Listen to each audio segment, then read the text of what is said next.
Interviews ഒക്കെ അത്യാവശ്യം വരുന്നുണ്ട്. കാരണം പ്രൊഫഷണൽ ക്വാളിഫിക്കേഷൻ ആണല്ലോ, CMA USA പറയുമ്പോൾ ക്വാളിഫിക്കേഷൻ ആയതുകൊണ്ട് തന്നെ ഇൻ്റർവ്യൂസ് ഒക്കെ വരുന്നുണ്ട്.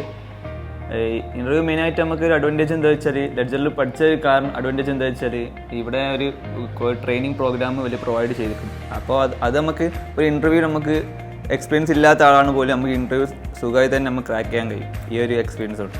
അത് നമ്മുടെ ഫാക്കൽറ്റീസിന്റെ എക്സ്പീരിയൻസ് കൊണ്ടുള്ള ഏറ്റവും വലിയൊരു ഗുണമായിരിക്കും.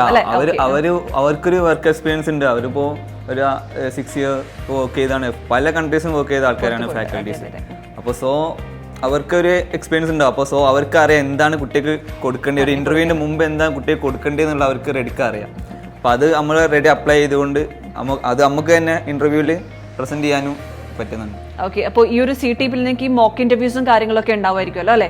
മോക്ക് ഇന്റർവ്യൂസ് നമുക്ക് ഫുൾ A to Z കാര്യങ്ങൾ പറയുന്നുണ്ട്. ഇപ്പോൾ നമുക്ക് CV ഉണ്ടാക്കാൻ എങ്ങനെയാണ് CV ഉണ്ടാക്കേണ്ടത് മുതൽ ഇൻ്റർവ്യൂ, മോക്ക് ഇന്റർവ്യൂസ് വരെ നമുക്ക് എല്ലാ സാർമാരും